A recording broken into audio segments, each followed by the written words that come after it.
to you. All right, thanks, Maria.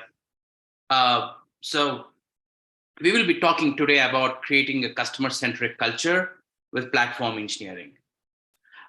Let's look at the agenda real quick. I will be touching base on the traditional org structures, and we'll get into what an assembly line is and evolution of DevOps by an assembly line. And then we'll get into the DevOps methodology.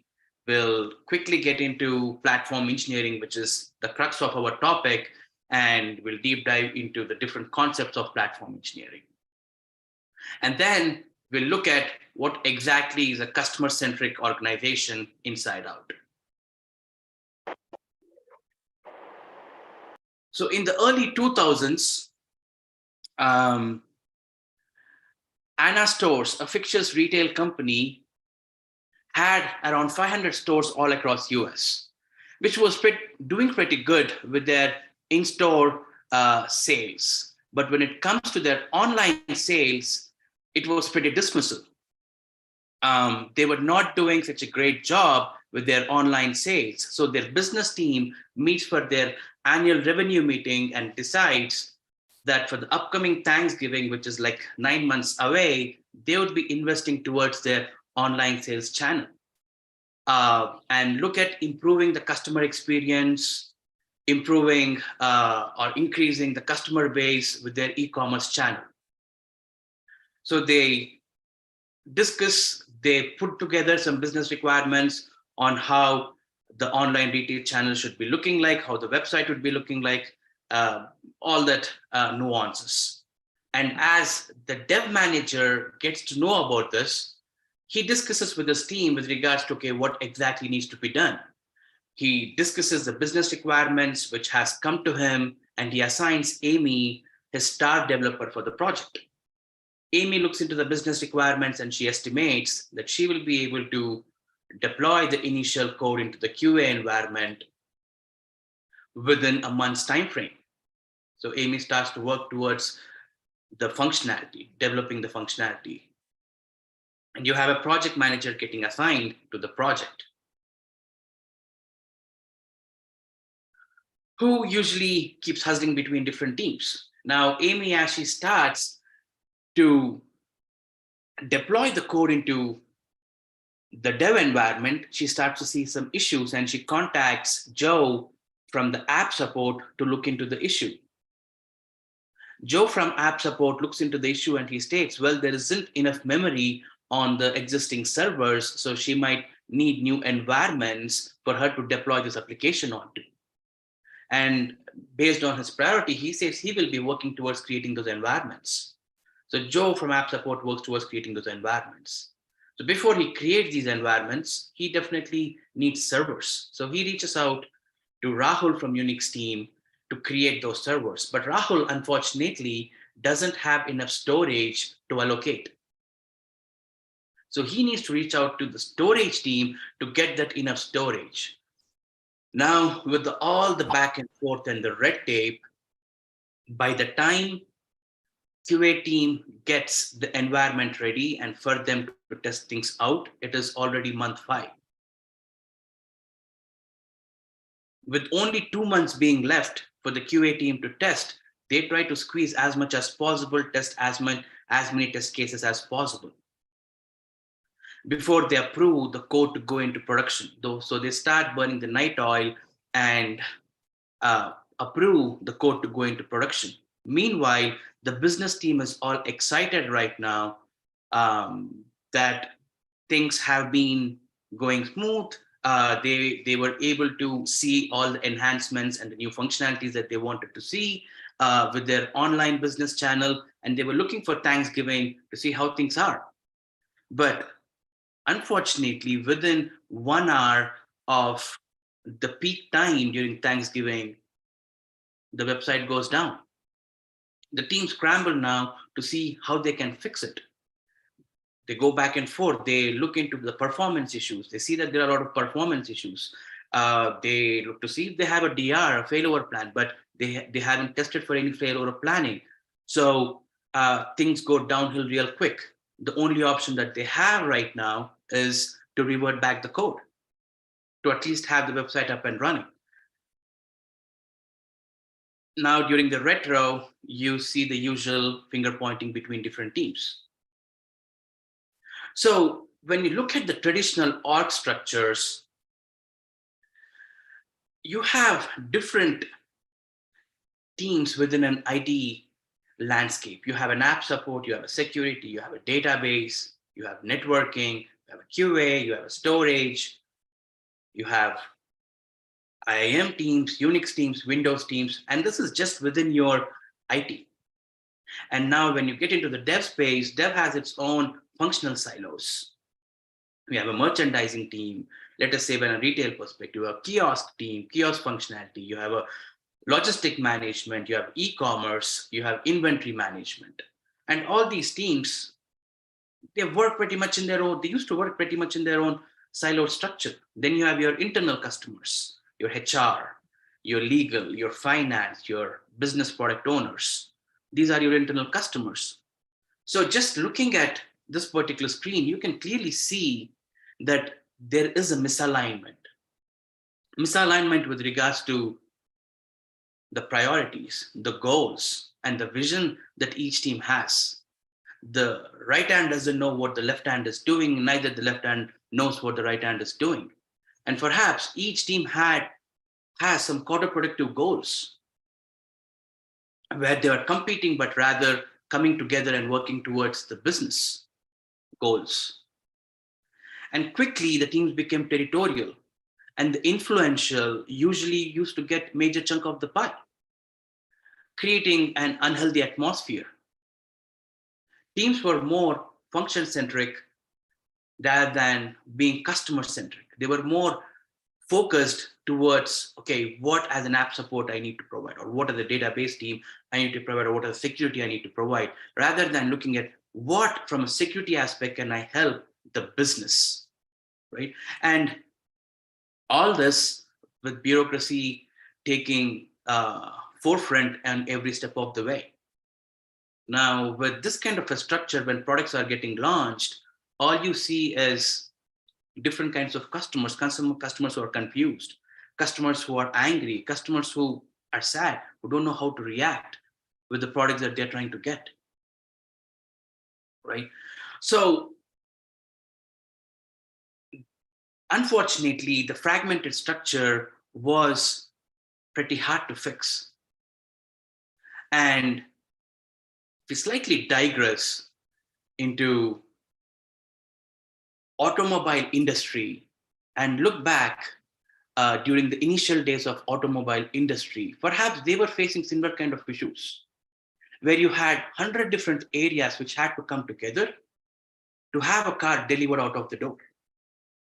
Let us look at how automobile industry has fixed these issues during their initial days and how eventually that has influenced in creation of DevOps, the DevOps culture, and what kind of a role DevOps has played. And with the advent of digital technologies, how you are able to enable and go beyond certain aspects of DevOps. So during 1908, when Ford Model T was launched, you had 120 plus different areas which had to come together to deliver one product out of the door, one car out of the door. And Ford was struggling to deliver 10 to 11 products, 10 to 11 cars every month.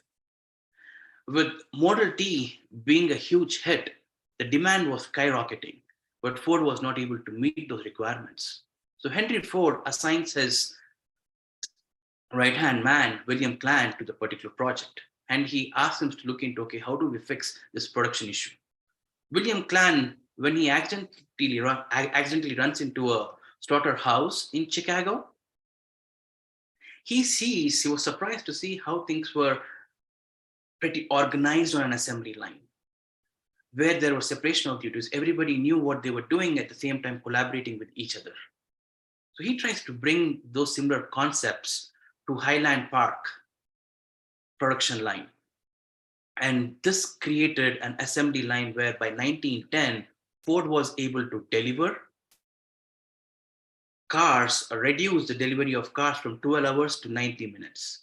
And by 1920, they were able to produce 10,000 cars per month, which was 2 million annually, which was half of all the car makers combined during that period of time, which was a huge success on how people were able to come together on an assembly line. And now in 1960s and 70s, Toyota perhaps looked at similar concepts and enhanced it even more further. And now not only deliver one car on one assembly line, but were able to deliver different kinds of cars on one assembly line. So if you look at it from a bird's eye kind of a view, all you see is raw materials, the supply chain being provided as a service for things to be put together, that is work in progress. And then you have finished goods, that is your car coming out of that assembly line. What are our takeaways from this, right? Standardized tools and processes, collaboration between teams, collaboration between people, consistent delivery, visibility and feedback, where even if there is a breakage or even if there is some kind of a bottleneck, how do you ensure that you are able to remove that real quick, right? So that there is a smooth flow of that assembly line. And then ultimately, this all entails into faster delivery of your cars, of your product, which leads to customer satisfaction. Now, fast forward into the days of internet revolution, teams were seeing similar kind of issues that we have seen in slide 2. Teams were disoriented, they were perhaps fragmented, and as we have seen, they were working in their own silos. And we will look at how the Toyota assembly line, the concepts of Toyota assembly line have led and caved into the formation of or coining of the term called as DevOps. And the principles such as agile and lean have come to the forefront. I'm 100% sure when the term DevOps, when the term DevOps comes into aspect, we have seen this infinity loop. I call this as an assembly line, but this is an infinity loop, which essentially what we are trying to tell, the crux of it is how a development and operations are coming together in building an assembly line or consuming the assembly line, more to say. So you plan, you code, you build, you test, you release, you deploy the code, you operate it, and you monitor it. And all this being done in collaboration between development and operations. It is not just about teams coming together, but also about the functions coming together. Now, this has expanded not only with DevOps, but as you have heard the words about DevSecOps, where security is something which we are looking at embedding into that assembly line. You have heard the term FinOps, where what we are trying to essentially say is how cost management come into the forefront within your assembly line. NetOps, you have DeskOps, you have data ops, you have AI ops, all kinds of different functions coming together on an assembly line and producing a product which is able to be consumed by your customers. Right? And at the end of the day, what we are trying to do is a culture shift with this kind of an assembly line getting into the forefront, right? You are trying to again state, collaborate. You align with different teams. You are able to bring that consistency in the products that you're trying to deliver. There is the repeatability aspect. When there is repeatability, there is faster delivery. Now, the questions which keep coming is, okay, these all look good, right? But where do you plan? Which tool do you use? Where do you store your code? Which technology do you use to do that? Which tool do you use to build your code? Right? Who decides that? Do you use a different tool for release planning? Or which tool do you use to deploy? Where do you deploy? Right? And how do you operate? Which cloud provider do you use? Is it AWS, GCP, and Azure?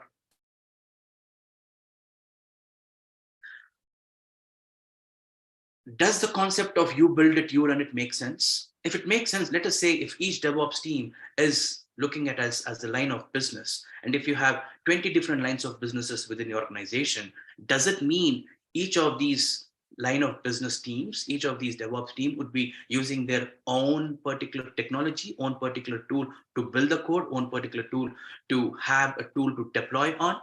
It will be a sprawl. There will be scalability issues. You need to have certain things which can be consolidated and standardized. So again, going back to the flow chart of raw materials, work in progress, and finished goods, right?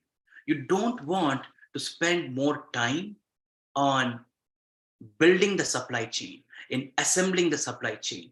Rather, you want your DevOps teams to consume the supply chain, to consume your assembly line. Right? So as you have, if you have operations spending more time on building these pipelines, building these tools, building these technologies, you see a significant reduce in the collaboration alignment aspect with your development teams or other functions altogether as well. And ultimately, not focusing on the product which needs to be delivered, but rather focusing on the back-end aspects. So what is the solution? And these are a couple of shortcomings that you keep seeing from just being DevOps, right? So what is the solution? And with before we get in the solution aspect, with the advent of digital technologies, companies are moving towards digital transformation. That has become the key for survival in the next generation. And how does the digital transformation get enhanced is what we'll be talking about, and how DevOps and other aspects come into picture. So we'll look at what is beyond DevOps. And the IT, as I stated, the IT landscape, the digital technologies has completely changed. And how it has changed is something we will be looking on the slide. If you overall look at IT landscape, you have your essentials, you have your core, and then you have your product-oriented delivery teams, which I essentially call as strategic teams, which are focused on the business deliverables. Your essentials are basically your cloud providers, your software and hardware delivery tools and technologies, your networking and security aspect. So essentials are something that you need in the support of core and strategic, that is your pods, the product-oriented delivery teams. They could be your potential cost center, but they are much needed element in providing that foundation to your core and your product-oriented delivery team, your pods. And they need to ensure that the technologies which are being used are compliant with security and are compliant with regulatory practices. Now, as you go into the core space, you see the compute, the storage, monitoring and logging, AI, ML, containers, messaging, CI/CD, and automation. All this provided through automation. So core is something which is providing you as an organization a competitive edge in the market. It is making sure that you're able to deliver things faster, reliable and scalable all throughout the process. Right. And then you have different product lines of business, logistics, which is a combination of a cross-functional team, which is like a scrum master, SRE, development, QA, and business analyst all coming together. A cross-functional team who are focused on the strategic aspect, who are focused on delivering what the business needs, what their end customer needs. Inventory management, combination of different teams, e-commerce, a combination of different teams. So these are your verticals that you have throughout your organization. Now, you don't want each vertical to have their own tools and technologies. It would be a sprawl. It would be a maintenance hazard. And that is where the platform engineering comes to the forefront. It tries to provide your essentials and core as a service, as a product, as a code, to all the different verticals that you have across your organization. These are the two horizontals running across your organization. Let us deep dive into the concepts of platform engineering. So at a high level, my definition, if you look at it, the raw materials, read it as technologies and tools, right?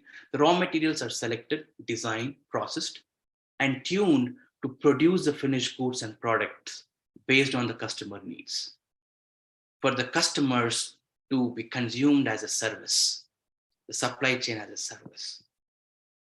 And all this starts with understanding the customer's journey, understanding customers' touch points, both internal and external. And remember, one of the important aspects, technology might be one of the enabler in making this shift, and processes combined based on organizational needs can help create the traction. But the bridge between technology and processes is your people, the people who make the difference, the teams who make the difference. And we'll now look into how platform engineering ensures that those collaboration and those alignment aspects are what creates that cultural shift, how that creates the traction. So starting off with standardized tools and technologies is what platform engineering tries to bring to the table. So when I last checked, last week, I think within CNCF, you have 1,000 plus technologies for different areas of IT. And I have not included the different cloud providers. When you now include the different cloud providers, AWS, GCP, you have 2,000 plus technologies out in the market. So you need a team who is able to understand your organization needs, understand your customers, including your internal customers, the needs of what they need to work towards, right? And then try to consolidate those tools and technologies and standardize them. Then create a process where they're able to consume what is being brought to the table. Architect and design based on the different needs of your lines of business. You don't want to customize too much. You want to make sure that there is certain amount of standardization in place. They're able to consume it right off the bat, but there will be certain customizations needed based on the lines of business needs. Health and hygiene, this is an important aspect. This is a continuous process to make sure that, okay, the technologies are running on the latest version. They do not have any kind of a security vulnerability. They are being patched, they are being upgraded as needed. So the health and hygiene is something which the platform team will be taking care of, right? And making sure that there is security and regulatory compliance all throughout the process. And throughout this life cycle, you want to make sure that there is continuous optimization, innovation, and improvements coming to the forefront, is being taken care of, right? And all this is delivered as an automation. That is on a high level is what platform engineering is trying to bring to the table, looking beyond DevOps. And then it does come up with some challenges. And what are they? Let us quickly look into them. Centralize and federate, right? And one of the misconceptions that most of the organizations and the teams within the organizations have is, are we trying to consolidate the star power or the cognitive load, right, to one team? Are we restricting the standards and enabler of standards to one team? And that is a common misconception that teams have. I will go back to an example I was trying to give before, analogy that I was trying to give before about the cars, right? Since the invention of cars, there were millions of cars produced, millions of them. But do you know the diameter of a wheel? How many standards do we have? You have 7 standards for a diameter of a wheel, 14 inches to 21 inches.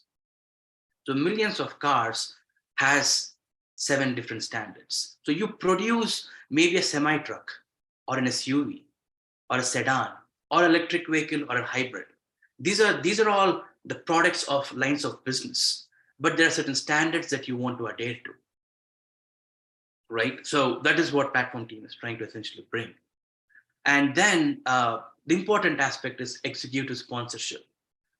Now, since platform engineering usually sits behind the curtains and is not directly tied in with the business revenue, most of the executive team would be looking at platform engineering as a cost center. And it will become pretty hard for the platform leadership to sell the value that platform team is trying to bring to the table bottom up. So we'll try to also look at the KPIs and look at the values that the KPIs that platform engineering is trying to bring to the table. But without executive sponsorship, it becomes a hard sell. And then platform engineering is not limited to the Kubernetes and just the DevOps aspects. It can go beyond that. It can do DevSecOps, FinOps, AI ops, as I stated, right? It can go beyond just trying to address the needs of Kubernetes or needs of DevOps. How do you measure? Let us look at some key performance indicators.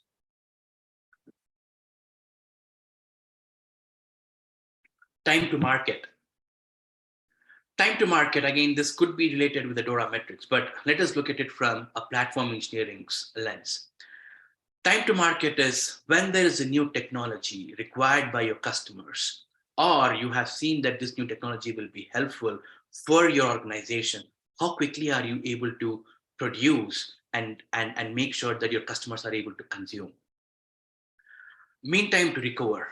Do you have a failover plan? Are you making sure that if the use of your technology is going bad, how do you make sure that you're not becoming a bottleneck, but you're quickly able to recover for your customers to consume it? User consumption.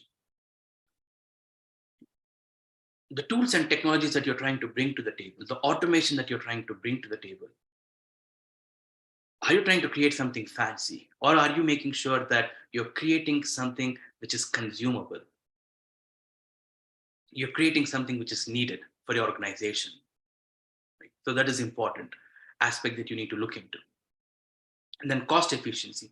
All throughout the process, ensure that you're trying to measure how much of a cost efficiency you're trying to bring to the table by working closely with your partnering teams, your business teams, your SRE teams, right? Your development teams, and making sure that you get that cost efficiency aspect as one of your key performance indicators. And then customer satisfaction. Make sure you are sending out some surveys every other month and get those feedbacks. Look to see if you're able to meet your customer needs, where you're going wrong or where you're going right? So that is much needed. And all put together the value metrics aspect, where what you're saying is measure how much of a security have you brought to the table through your pipelines, through your assembly lines. Measure how much of a cost optimization are you able to bring to the table. Measure how much of a time reduction are you able to bring to the table, right? These are the values which you are able to measure and try to, again, this become important, especially when it comes to executive sponsorship, so that you're able to show these value and able to measure and show these values to your leadership, and ensure that you are getting all the required backup that you need for platform engineering.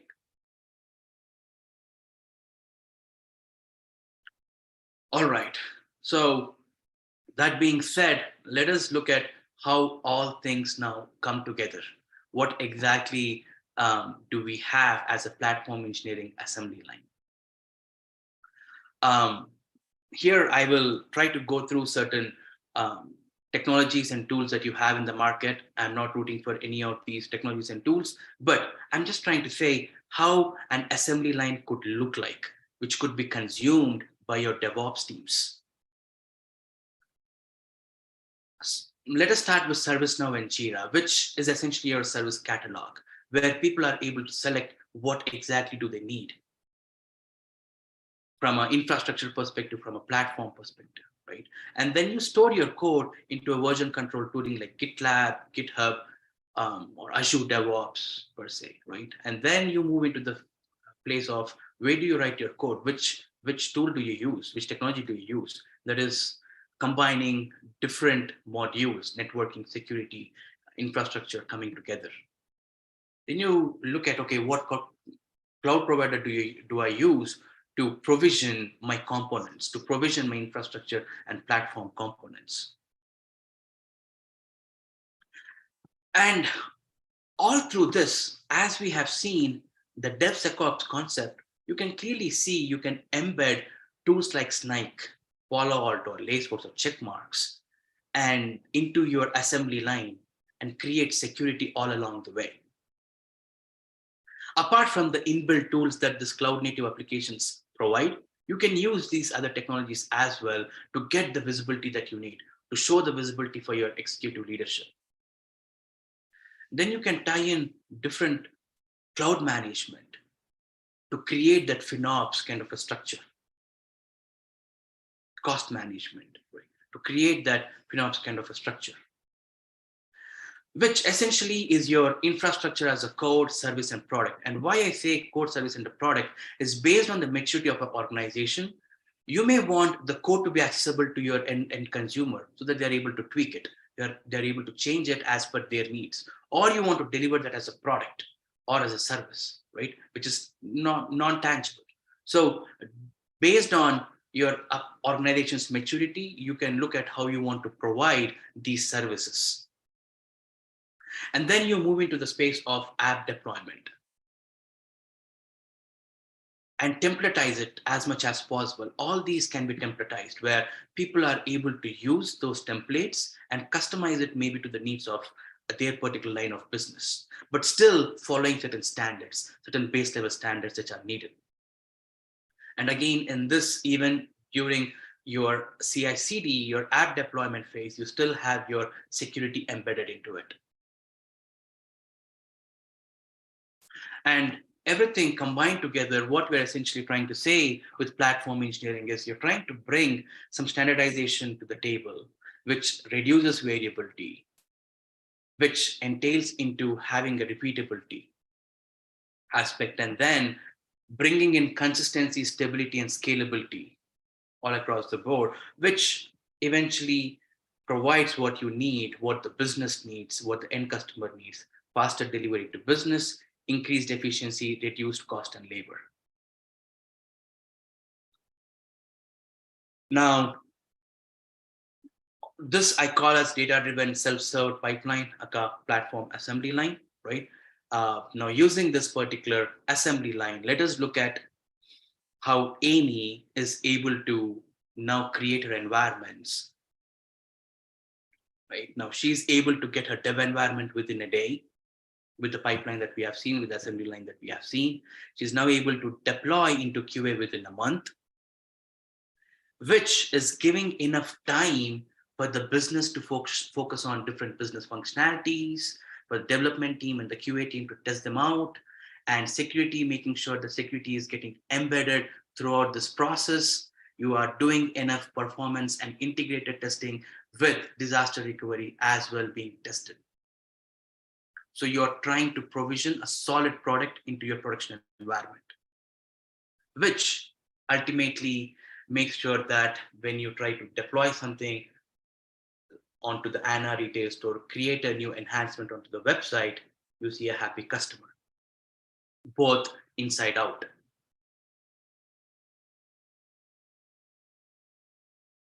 Thank you. Any questions that I can answer?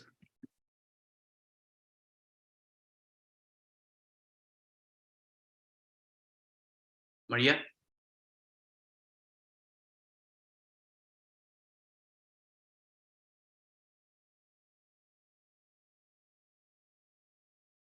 Hi there. So thank you so much, Arun, for amazing presentation. Guys, if you have any questions, you can ask them now or better now or later in the platform engineering channel. But I see a comment from Nathaniel. Thank you, very informative. Great presentation. So everyone loves your presentation, Aaron. Thank you. Aaron made, I think, the most beautiful slide, like with a lot of diagrams, the processes, also the car manufacturing analogy he made. So it was really, really cool to kind of understand how it all works, also in context of the other industry. Thanks so much. Thanks, Maria. Let me check if there is anything on YouTube.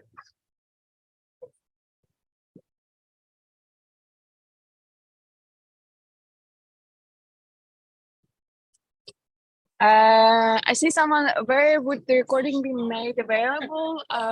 It's going to be on YouTube. I can send you the link now, but you can easily find the platform engineering YouTube channel. So you can see it there. And yeah, let's maybe read this comment. The main concern I have is that how infra or DevOps team manages the resource that created by self-service automation. Guess maybe you can comment on that, Arun. So they have to be working in collaboration, right? And even if, let us say, there is a new technology or automation being created, the platform team needs to be in constant touch with the customers, which might be a DevOps team or an SRE team, and understand what their needs are rather than creating something in a vacuum. And then collaborate with regards to what is being delivered all along the way. Don't try to create a product and say this is the end state. But before the end state, make sure that there are constant demos all along the way to ensure you are able to meet the customer needs.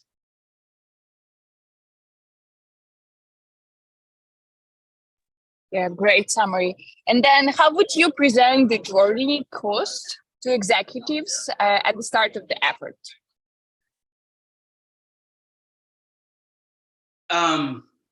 It's difficult. I wouldn't say it is an easy thing, but with the data that you are able to bring to the table on how much of a time you are able to reduce in creation of an environment, and how much of a variability are you able to reduce if you are trying to do things manually, right? So those are something which you may want to look at them as a data points that you are able to sell to your executive leadership. How much of a variability are you trying to reduce? How much of a time are you able to reduce when you're trying to automate things, right? And standardize them? And how much of a maintenance hazard, bottom line, the day-to operations, are you able to bring down when you're able to standardize and bring automation to the forefront?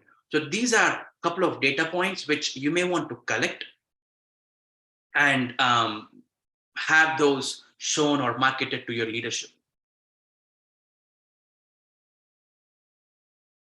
Yeah, I would also add to that, probably like show the value for them, right? Like what's gonna get your leadership team, right? Like how, because they probably also gotta sell the budget to somebody, to their boss, Right. CEO or somebody else, right? Like it's always about what's in it for me, right? Like even though it brings so much value to everyone on the team.